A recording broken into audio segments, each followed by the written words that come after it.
Barakata Yahweh, Barakata Yahabushai, Bahasham, Barakahakwadash, Barakatum.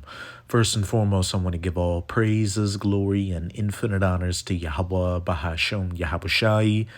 Double honors to the apostles and elders of Great Millstone who ruled and teach well.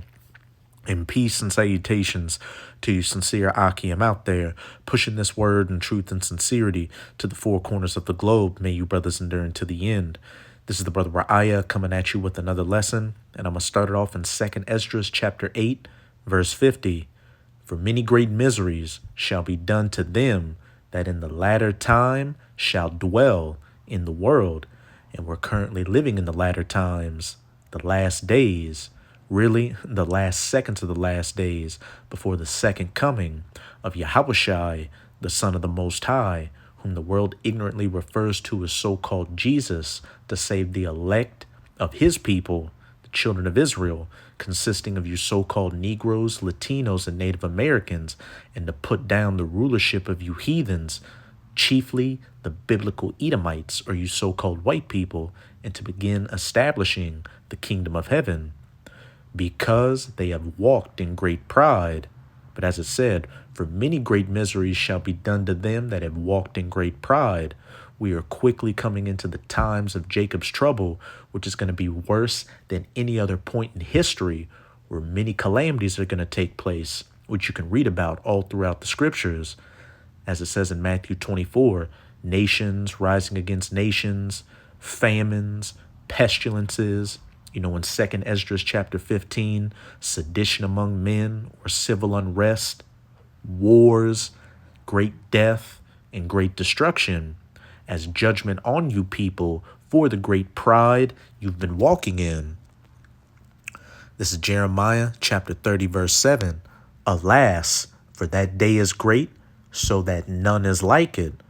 Worse than the flood of Noah, worse than 70 AD, worse than the transatlantic slavery, worse than World War I, World War II, worse than those hurricanes up in North Carolina and Tennessee.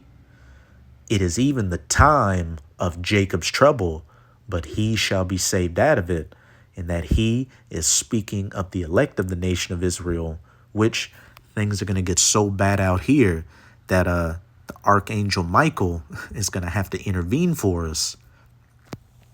This is Daniel chapter 12, verse 1. And at that time like no other, Jacob's trouble, shall Michael stand up, the great prince, which standeth for the children of thy people, the children of Israel. And there shall be a time of trouble, such as never was since there was a nation, even to that same time.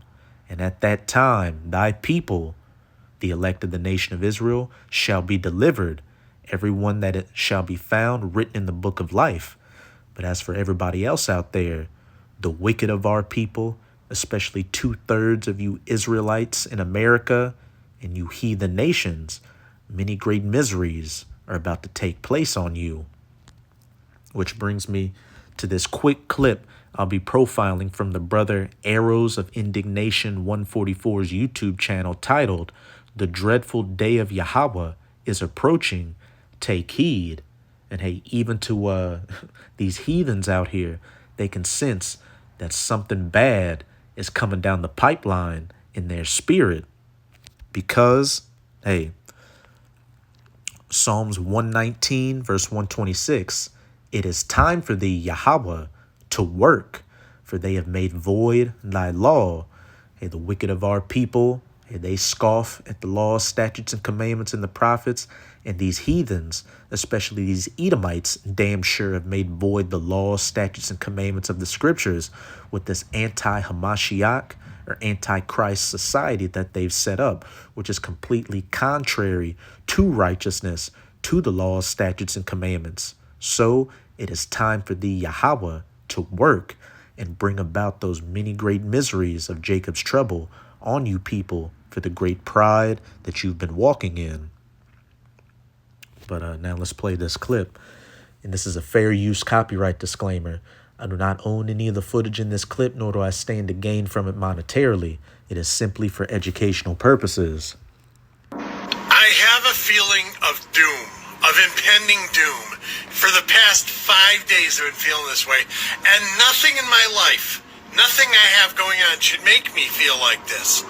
Now, I've been feeling weird for the past couple weeks, not my same self, kind of down, but ever since Saturday, I've been feeling actually depressed with my anxiety through the roof.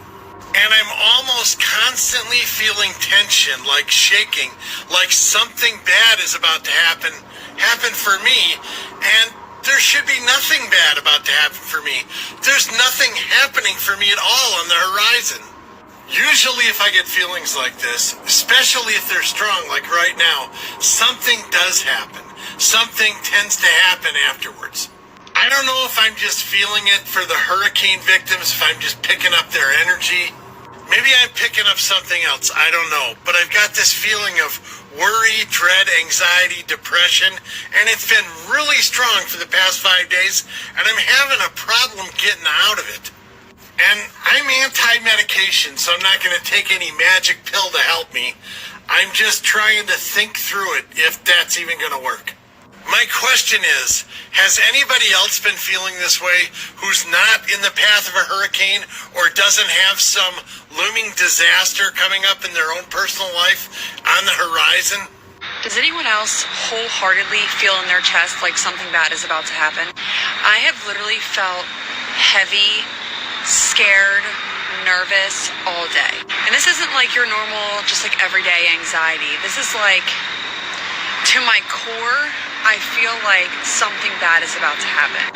With these hurricanes, with everything political going on, I just feel like something is coming. And I don't even know what that something could be or would be, but my spirit is unsettled.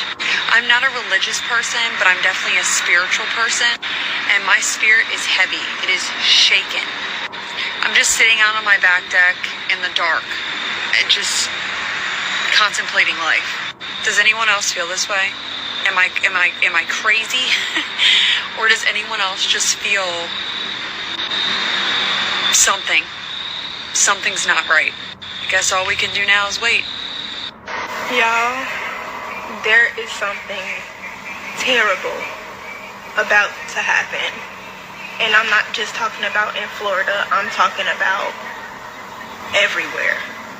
I'm talking about, I was putting up my groceries, I want to say an hour ago, and I heard a loud pitch ringing in my ear, where I literally stopped in my tracks. I couldn't do anything else. I stopped in my tracks. I feel like it's the end of the world. Like, I feel like, hey, it's too late to cry now. The apocalypse is coming, and a lot of us aren't ready. But something is about to happen. I feel it in my soul. Is it just me? Or does the sheer volume of chaos in our country right now make you wonder what the hell is going on? It seems almost of biblical proportions. There's just a gut. And if you think it's bad now, Matthew 24, verse 8, all these are the beginning of sorrows. Feeling in me right now that something drastic is about to happen in this country, and it's scary. Do you have this same gut feeling? This is crazy. Listen, I just want to make something clear. I'm not fear-mongering. I'm telling you, you should be fucking scared. Do you understand? We just went through a bunch of crazy shit, and now we got a bunch of crazy shit coming towards us. So if you don't think that you should be scared of what's coming, then you must not live here. Because it is scary. What people just went through along the coast is fucking scary. What the people are going through up north is fucking scary. I'm giving people information that they need. I'm not fear-mongering. I'm telling you, you should be scared. It is time for thee to work, O Yahweh. This is 2nd Esdras chapter 15. In the Apocrypha, I'm going to read verses 5 to 8. Behold, saith Yahweh, I will bring plagues upon the world, the sword, famine, death, and destruction. For wickedness hath exceedingly polluted the whole earth, and their hurtful works are fulfilled. Hey, we're living in the worst time in human history. Hence, why the worst judgment in human history is about to take place. Therefore, saith Yahweh, I will hold my tongue no more as touching their wickedness, which they profanely commit. Hey, first and foremost, to our people who this message is to. And you heathens are going to feel this judgment as well. Yahweh Bahashem, Yahweh Shai is about to work and bring about these many great miseries of the latter times. Neither will I suffer them in those things in which they wickedly exercise themselves. Behold, the innocent and righteous blood crieth unto me, and the souls of the just complain continually. As it says in Ezekiel chapter 9, verse 4, those that are sighing and crying for all the abominations that be done therein. Hey, the prophets out here on the highways and byways preaching, as well as putting up these video epistles, sighing and crying for the wickedness. And hey, the rest of the elect that are, sighing and crying that this wicked society comes to an end. And as it also said in Ezekiel chapter 9, verse 4, put that mark, or that thawa, that spiritual exemption upon the foreheads of those that, are sighing and crying, so that when these death angels get to work, hey, they're going to be passed over. Hey, but for the rest of you people out there, especially the wicked of our people, when you read verses 5 and 6, what does it say? Slay utterly, young and old, maids and little children, old men, everybody. Hey, nobody is going to be exempt from the judgments of Yahweh Bahashem, Yahweh Shai, except the elect. And when these things come to pass, and lo, they will come, everybody's going to know again that there truly is a God, and he's a great and terrible power, Alashadja, that great demon-like power, as those heathens knew in the past, especially after those plagues hit Egypt. Just as these plagues are going to hit this modern-day Egypt. This is Isaiah chapter 2, verses 11 to 12. The lofty looks, the prideful looks of man shall be humbled, and the haughtiness of men shall be bowed down, and Yahweh alone shall be exalted in that day. For the day of Yahweh of hosts shall be upon everyone that is proud and lofty, and upon everyone that is lifted up, and he shall be brought low. So that's it with this video. With this video, I hope you sincere Akim and Akwath were edified. Just keep strong. We are almost out of this final wicked captivity of the heathen nations, chiefly of the Edomites. And as always, I'm going to say Abad Babal, Kwam Yasharallah, and until next time, Shalom.